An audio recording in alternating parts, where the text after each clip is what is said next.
Okay, Colorado head coach Tad Boyle is with us now. Coach, when you get comfortable, if you could get us started with some general comments about your team. You bet. Well, it's good to be back in the Big 12. It's been a 13-year hiatus for us, but last time we were in this building, the Kansas Jayhawks got us in the semifinals of the postseason tournament, and we were snubbed by the NCAA tournament, and we were the first round of the NIT. So I've got bittersweet memories of the league, but it's really good to be back and excited to be part of the Big 12. And it's a different league, obviously, today than it was 13 years ago. But it's great to be back. Okay, if you've got a question, please raise your hand. We'll get a wireless mic to you. Please share with us your name and your affiliation. We'll start over here on the right. Tad Meyer Metcalf, ESPN. You see a lot of times sort of synergy between the basketball coach, the football coach. What has Deion Sanders done for this program in terms of the spotlight he's just put on Colorado athletics? Yeah, Myron, I mean, look, it's unquestionable the spotlight he's put on our university, on Boulder, the University of Colorado, and the whole state. I mean, Deion Sanders is one of one. There's not anybody else like him. Obviously, we don't have a chance to interact as much as I would like because we're in different buildings and our seasons are so different. But every interaction I've had with Deion has been positive, and he's done a lot for the state of Colorado and the university in Boulder. So really excited. They're off to a fantastic start, 5-2. We got a big game Saturday night against Cincinnati, so we'll be locked into that. Okay, our next one is going to be in the middle, Coach, on the front row.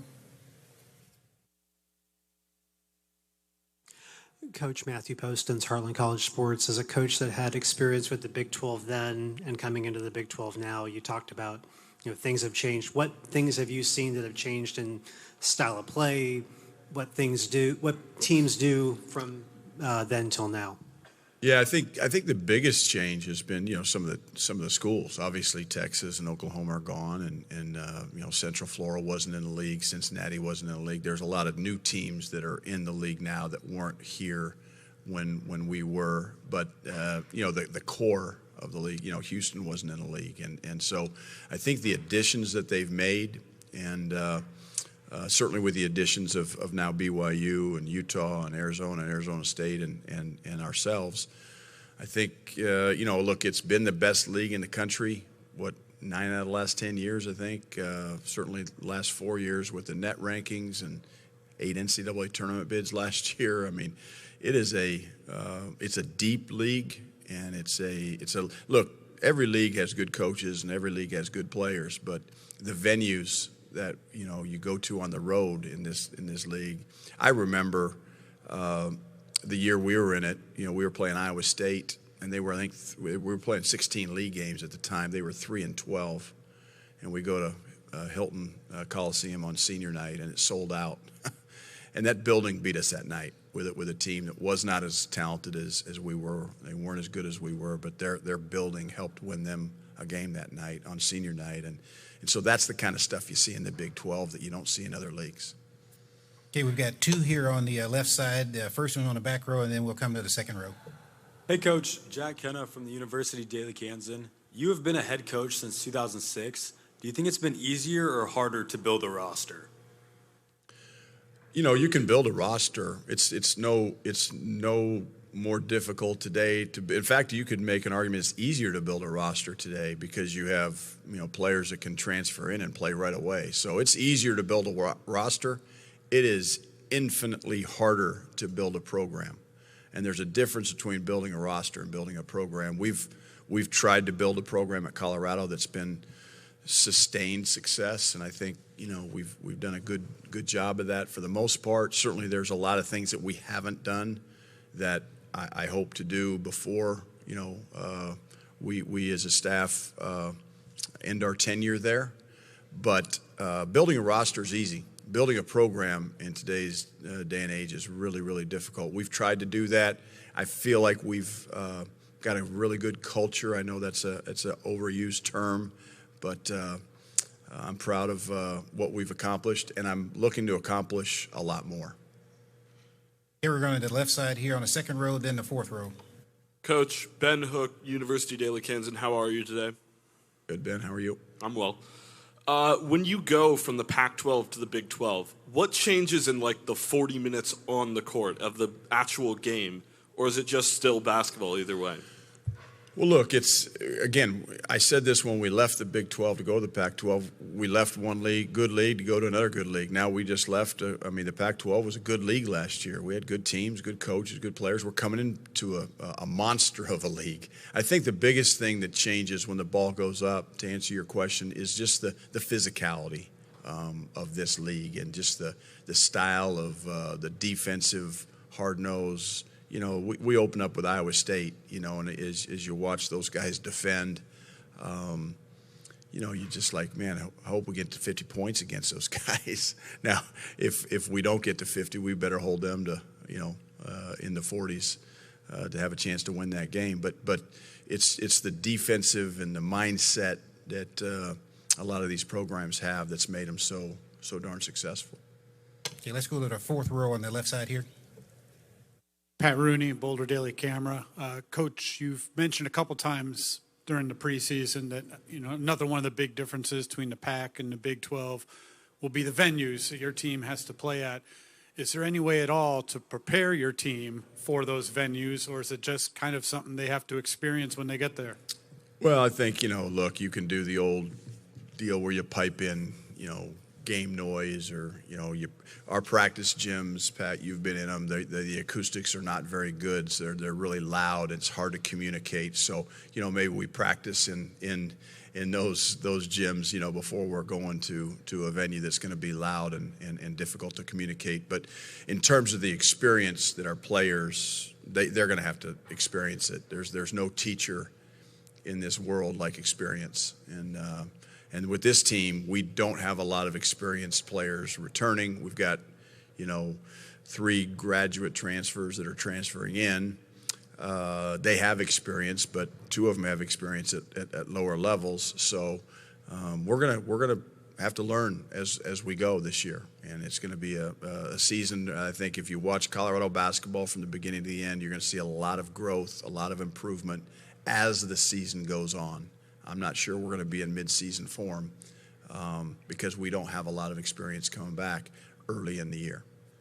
Okay, we're going to go to the middle section about the fifth row back. Dan Lucero, 580 WIBW Topeka.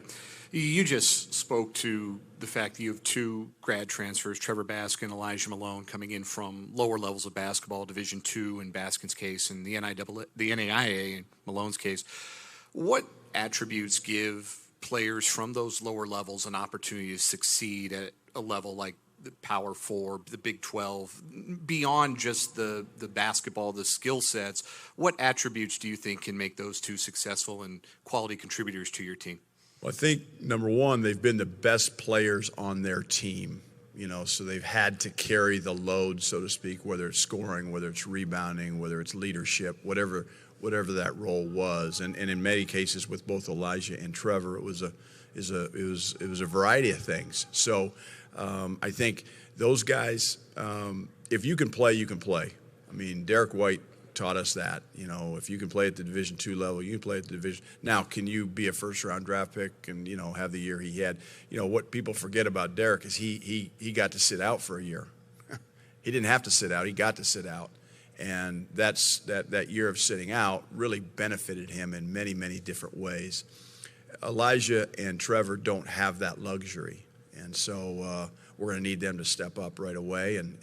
But again, without that year of sitting out, it's going to be a process for them as well. But they bring experience, and they've been the best players on their teams. And I think the adjustment that they have to make is now they're surrounded by better players, and so they need to, you know, understand that and not have a, hey, I'm going to take over the world by myself kind of attitude, which sometimes freshmen can have coming in, and sometimes transfers can have it as well. Okay, we've got time for 2 more questions. The first one will be on the left side here on the second row. Coach Jamie Plunkett, HornFrogBlitz.com. You've talked a little bit about recruiting already, but does it change moving from the Pac-12 to the Big 12 from a geographical standpoint? Are you looking at players in Texas now more than California? How does that work? Yeah, look, when we got to Colorado 14 years ago, we were in the Big 12, and I think you always recruit the footprint of your league. I think that's the best way you can go into homes and tell parents that, hey, you're going to come back to, Texas or back to Kansas, wherever you're recruiting the kid from, and sell that. California, obviously, for when we were in the Pac-12, was in the footprint. We really made inroads there. We've got relationships, as a staff there, and a lot of people are familiar with our program there. So Texas and California are going to be the backbone outside of Colorado, and then you go wherever else you need to go to get players. So that's the nice thing about Colorado is, we'd mentioned, Coach Sanders earlier. He's really done a lot of things in Florida because that's where he's from. He has relationships down there. So the fact that Colorado is a place that you can't build your team with just Colorado kids, you have to go elsewhere. And now we got the Big 12 to sell behind it. We're gonna make inroads in Texas for sure. And Texas has always been good to us, but hopefully even more so now that we're back in this area. Yeah, our last question will be over here on the left, about the 4 rows back. Hey, Coach. Oliver Hayes, 24/7 Sports. You've talked a lot about the opposition and facing them, but what type of relationships do you come back to in the Big 12, specifically in Kansas where you played? Well, Coach Self, I saw him earlier when I walked in, and he and I played against each other. We both played in the Big 8. I think Coach Drew at Baylor was here when I was here the one and only year in the league. I'm trying to think who else is still around. So there's a few faces. There's a lot of new faces though, and like I said, it's good to be back. It's just landing in Kansas City today and driving up on a beautiful fall afternoon in Kansas City. This is a great city. This is a great basketball city, and I know this place is going to be rocking and rolling come postseason tournament time. So again, I'll just say it again. It's great to be back. Okay, Coach. Thank you very much. Thank you.